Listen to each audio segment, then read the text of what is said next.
2021 is here. There's a ton of great stuff to look forward to. Hi folks, it's Falcon, and today on GameRanks, the top 10 new games to play in the first half of 2021. Quick disclaimer, we are talking about the first half of 2021, so that means from January to June 2021. Games like God of War, Halo Infinite, Resident Evil Village, Dying Light 2, and Starfield do not count.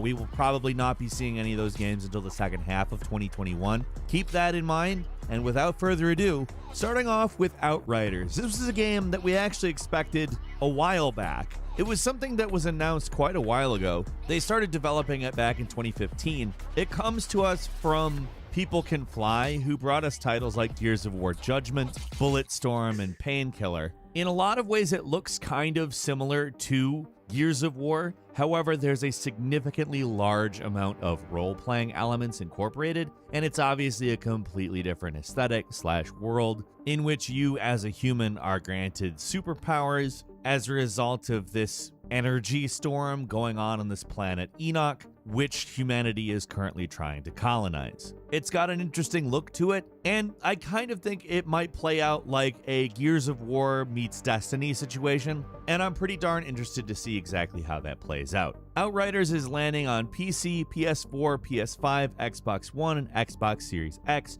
April 1st. Moving on to number 9, it's Bravely Default 2, which is a JRPG from Square that I'm personally very excited about. On account, Bravely Second was kind of underwhelming, and this fixes most of the problems that I had with it. At least seems to. Bravely Second was a continuation of Bravely Default's story, and in truth felt kinda a little bit too much like an expansion pack to me and a lot of other people. And knowing they are kind of doing the Final Fantasy thing and moving on to an entirely new world, an entirely new cast, an entirely new story, I'm quite excited for that. And from what I've played of the 5-hour demo they published in December, Bravely Default 2 looks like a big return to form. Honestly, there just aren't enough traditional JRPGs that take advantage of new hardware, and Bravely Default was that, even on the Nintendo DS, but seeing it on the Switch I think is really going to be great, and that they decided, hey, we gotta sort of do a fresh start with this. I'm excited for it. It seems to encapsulate the spirit of what Bravely Default was about more so than Bravely Second did, and I'm excited for further entries in it. Bravely Default 2 is coming to the Nintendo Switch on February 26th. At number 8 is Monster Hunter Rise, which brings to us the sort of formula that we saw in Monster Hunter World, combined with a more verticality-oriented level design philosophy. Now, that doesn't mean they're throwing out the zoneless approach that they used for Monster Hunter World. That's still there, but they've retailored a lot of what's going on in this game to be good for a verticality-oriented set of mechanics. I think this is a really interesting decision, and I think could result in something incredibly positive. The game was developed alongside Monster Hunter World, with the two teams working on these two games, exchanging information and trying to keep everything in sync. So a lot of the design decisions that were present in World are probably going to be present in Rise. And I think that's a really good thing, because World really did a great job of sort of crystallizing what Monster Hunter is about and adding the verticality that Rise is intending. For all intents and purposes, might be a really big, very cool addition that might influence future Monster Hunter games for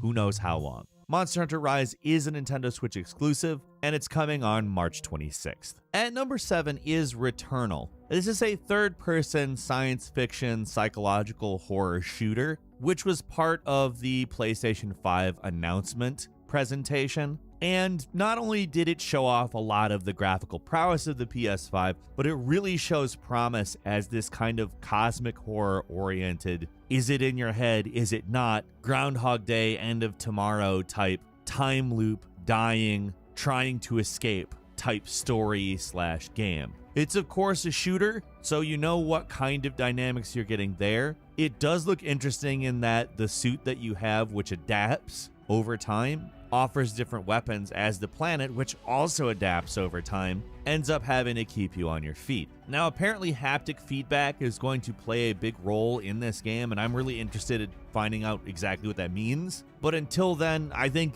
looking at the visuals and type of game it is and the whole cosmic horror thing, I'm just really excited for it. I think it could be really special. It lands on the PlayStation 5 on March 19th. At number 6 is The Medium, a really innovative looking game in which you control somebody who is a medium between the regular world and spirit world, and you're generally always controlling her in both worlds at once. And I think that what we've seen of that, given how these two worlds are connected and the things you can change and cause to happen in one world by doing something in the other, offers a lot of really innovative gameplay possibilities. And they've done a lot of touting this dynamic, so it kind of has to work out really well for the promise of the game to be fulfilled, but I'm sold on it. I'm excited to see if it pans out. Like I said, pretty much everything I've seen looks good. It comes to us with a soundtrack from Akira Yamamoto from Silent Hill, and really does seem to take a lot of inspiration from the sort of way Silent Hill works. In order to do the two worlds, they kind of did the fixed position cameras that we saw back in the original Silent Hill. But in a lot of cases, this game looks maybe even a bit more scary. I think there's a lot of potential, and I really hope it lives up to it, because it'd be great to see this Xbox/PC exclusive really work out. The Medium is hitting on January 28th. At number 5 is Destruction All-Stars, a game that was originally going to be a launch title for the PS5, and I think is kind of possibly, in terms of multiplayer, a real killer app for the PlayStation 5. It's a vehicular combat game which kind of combines a sort of roller derby type thing going on with, like I said, vehicular destruction, where the point is obviously destroying other players' cars.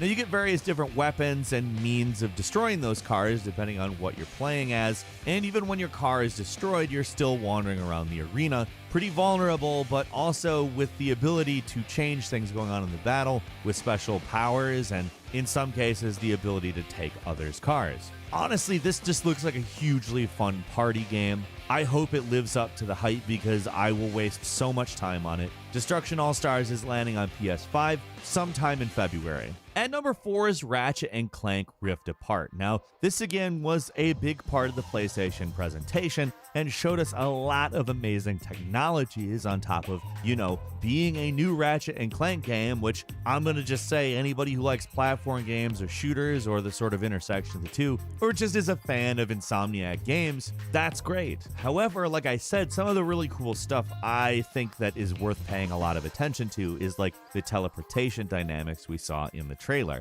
This is going to be an insane game. There's going to be a lot to it, and I think that it's really going to take advantage of a lot of new technologies on top of bringing us gameplay that I think we all wanted more of, especially after the recent Ratchet & Clank remake. I'm stoked. I cannot wait for a new Ratchet & Clank game. That's landing sometime in the first half of the year. They still don't have a firm date, but it's before Q2, they say, for 2021. That's obviously a PS5 exclusive. And number 3 is Hitman 3, which, let's just go ahead and say, the current Hitman series has just been like a hit, man. Wah wah. Terrible pun. Truth though, I have really extremely enjoyed Hitman 1 and 2 in this series, which has really gone the extra mile in kind of creating these more narrative-oriented scenarios that still retain much more of the sandbox nature of more early Hitman games. What they've told us about Hitman 3 is that it's actually a little bit more dark and serious, which I actually thought the series itself was kind of a little more dark and serious. It does retain the humor of Hitman, and I expect that that's probably not completely gone either. As far as stealth assassination goes, the current Hitman series has just been absolutely amazing, and rounding out the trilogy is Hitman 3 hitting on PC, PS5, Xbox Series X, PS4, and Xbox One, January 20th. And number 2 is Back 4 Blood, a spiritual successor to Left 4 Dead, brought to us by the developers of Left 4 Dead, Turtle Rock Studios. I'm excited about this because, frankly, after Turtle Rock split from Valve, we've really just needed this thing. Honestly, Turtle Rock's a great developer, but Evolve is just not their forte. It had a lot of problems, and having them back in a co-op zombie shooter is something that, honestly, I don't even think I have to talk a lot about. Left 4 Dead is a fantastic co-op zombie shooter. It's the definer of the genre, and I can't wait for more content from the creators of that. Back 4 Blood is hitting PC, PS5, PS4, Xbox Series X, and Xbox One on June 22nd.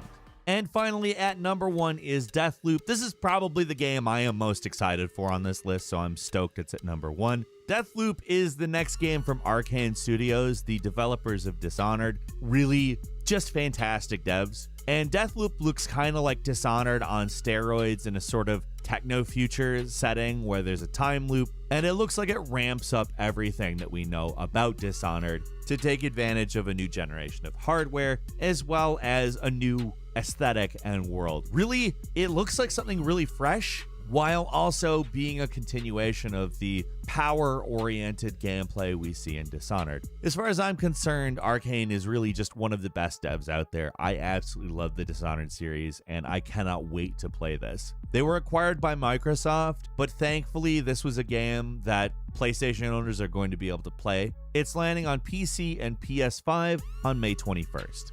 Couple of bonus games for you. First, Werewolf the Apocalypse is a game that puts you as a shape-shifting werewolf eco-terrorist, which maybe sounds a little extreme, but I think is actually kind of fresh. There's 3 styles of gameplay: human, werewolf, and regular wolf, which will apparently lend a lot of variety gameplay-wise, and looks pretty ambitious in what it's trying to do. That's landing on PS4, PS5, Xbox One, Xbox Series X, and Microsoft Windows on February 4th. Finally is It Takes Two, a 2-player co-op platformer that tells the story of a couple of people having to fix their relationship through a trek through a mystical world in which there are tons of platforming challenges. I think that's hilarious, but I also think the gameplay that it brings us into looks pretty fresh and interesting. It Takes Two lands on PC, PS4, and Xbox One on March 26th. That is it for now. Let us know what you think about the first half of this year.